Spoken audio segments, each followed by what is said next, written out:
Bueno, hola, ¿cómo están?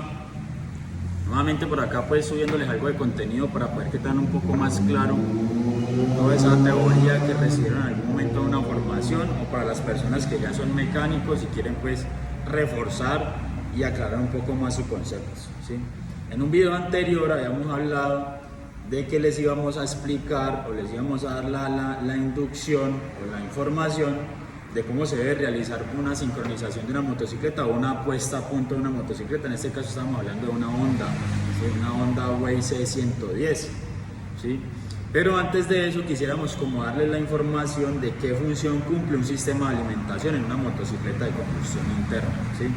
Entonces hablamos claramente de que vamos a hablar de las clasificaciones que hay y vamos a hablar de que a medida que todo va evolucionando, las tecnologías también van evolucionando y siempre va a haber pues un crecimiento favorable hacia la parte pues de nosotros en temas de prácticamente, y lo más importante es impacto ambiental, ¿sí? Entonces en este caso vamos a hablar del carburador, ¿sí?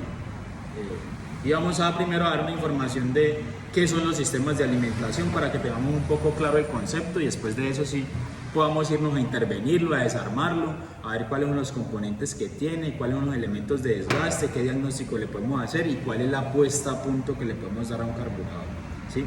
Entonces empezamos. Los sistemas de alimentación se clasifican en dos, ¿sí? Sistema de alimentación por carburador, que los tenemos aquí, está un poco sucio porque lo acabamos ahorita. En el video anterior lo bajamos de la motocicleta, vamos a hacer el mantenimiento, más adelante vamos a ver cómo se hace. Y vamos a identificar el sistema de alimentación por inyección electrónica, ¿sí? Esto lo vamos a ver más adelante, no se preocupen por esto, no nos vamos a acelerar un poquito el proceso. Esto lo vamos a hablar más adelante, qué componentes tiene, todo ese poco de cablerío que vemos ahí, mangueras y demás, qué función cumple cada sensor, cada actuador, la unidad de control, bueno, en fin. Esto es un sistema de alimentación, hablamos de sistema de alimentación de inyección electrónica, y esto es un sistema de alimentación por carburador, ¿sí? En los carburadores hay dos clasificaciones: clasificación de alimentación por carburador tipo BM, que es este que tenemos acá, que se llama carburador de cortina plana, carburador de cortina tipo cilindro, se acciona, sube y baja mediante el movimiento que yo le doy pues a la guaya o al carretel del acelerador. Y hay otro que vamos a hablar más adelante, que es el carburador tipo SU, ¿sí? El carburador tipo SU es el carburador de diafragma, ¿sí? Es decir, que él trabaja mediante la presión negativa que ejerce el motor. Más adelante vamos a hablar de ello, ¿listo? ¿De qué se compone pues este carburador? Este carburador básicamente se compone de unos sistemas o de unos circuitos internos que son mínima y alta. Como les explico, más adelante vamos a ver cuál es el procedimiento de desensamble, diagnóstico y demás. El sistema de carburación en una motocicleta, ¿sí?, se basa del carburador o el sistema de alimentación. Estamos hablando del filtro del aire. Miremos el estado en este momento en el que se encuentra el filtro del aire, ¿sí?, que es bastante importante en el sistema, y la bujía, ¿sí? Esto es lo que nosotros hacemos en una sincronizada, o que lo que nosotros revisamos cuando vamos a sincronizar una motocicleta. Vamos a hacer un paréntesis ahí para que identifiquemos y dar un tipcito de una vez: cómo yo puedo identificar si mi motocicleta está bien de consumo o está mal de consumo. Cabe aclarar que para yo poder identificar esto antes, ¿sí?, de una forma técnica, debo utilizar una herramienta que se llama analizador de gases. Ese analizador de gases me va a dar unos parámetros de gases que emite la motocicleta, pasivos y nocivos. Es decir, no todos los gases que emite la motocicleta son malos. Entonces, pero una forma muy rápida de identificar si la motocicleta está generando un buen consumo o un mal consumo es observar el color del electrodo. Veamos lo que ahí se encuentra en una forma, en un color como, o una tonalidad como lila mate. A ver que nos enfoque bien la cámara. Listo, ahí. ¿Listo? Esto nos da un consumo normal. Esto es un consumo que no está ni muy rica la mezcla ni muy pobre la mezcla. ¿Listo? Cuando está de color negro es porque la mezcla está muy rica, hay mucho consumo. Y cuando está de color blanco es porque la mezcla está muy pobre, es decir, hay muy poco consumo, ¿sí?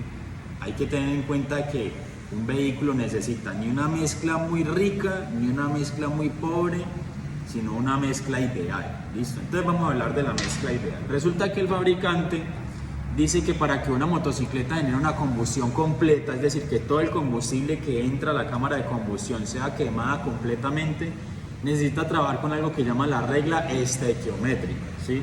La regla estequiométrica teórica dice que debe ser de 14.7 a 15 gramos de aire por 1 gramo de combustible. Eso es lo que dice el fabricante. Que se cumpla es casi que imposible. Puede que se cumplan algunos momentos de ejecución de la motocicleta cuando vamos a una velocidad crucero entre más o menos 5.000, 6.000 revoluciones por minuto constante, ¿sí? Puede que en ese momento se genere la regla estequiométrica. Entonces, cuando hablamos de que la motocicleta debe trabajar con 14.7 partículas o gramos de aire por 1 gramo de gasolina, entran varios factores, ¿sí? Y hay factores que me afectan esa mezcla, ¿sí? Esos factores son la temperatura, la presión atmosférica o la altura y la humedad. Esos son los 3 factores que me van a afectar a mí una mezcla. Por eso es que en una moto de carburación, bien sea SU, OEM, cortina o diafragma, es bastante importante saber la posición geográfica donde va a estar la motocicleta ejecutándose, es decir, la altura sobre el nivel del mar. En ese momento nosotros nos encontramos en Cali, en Valle del Cauca, Colombia, y nosotros aquí estamos a una altura sobre el nivel del mar más o menos entre 900 y 1000 metros sobre el nivel del mar. Si no estoy mal, estoy especulando, puede ser más, puede ser menos. Pero si yo me voy para una posición geográfica totalmente distinta, como por ejemplo Bogotá, Colombia, que en Bogotá más o menos, estoy especulando, puede estar entre los 2.600 y 2.700 metros sobre el nivel del mar, entonces vamos a ver que a mayor altura hay menos oxígeno, ¿sí? Y es el oxígeno, el aire, que hace que a mí se me cumpla la regla estequiométrica, es decir, que estén los 14.7 gramos de aire por 1 gramo de combustible. Entonces esa variación de posición geográfica hace que la mezcla se enriquece o se empobrece. Entonces si el fabricante a mí me dice que los 14.7 gramos de aire por 1 gramo de combustible son los que hacen que se me genere una combustión completa, si yo voy a reducir el oxígeno, es decir, yo estoy aquí en Cali y estoy a 900 metros sobre el nivel del mar y mi regla estequiométrica se cumple 14.7 gramos de aire por 1 gramo de combustible, automáticamente yo me vaya para Bogotá, dice que va a haber menos oxígeno, es decir, que ya no voy a tener los mismos 14.7 gramos de aire, sino 12 o 10 gramos de oxígeno, ¿sí? ¿Qué sucede en ese momento? Estoy variando el oxígeno, es decir, ya no tengo 14.7 gramos de oxígeno, ya tengo 12 gramos de oxígeno por el mismo gramo de combustible. En ese orden de ideas la mezcla se enriquece, es decir, la moto va a consumir demasiada gasolina, la pérdida de potencia es inminente porque la motocicleta pierde potencia por mucho combustible o por poco combustible, ¿sí?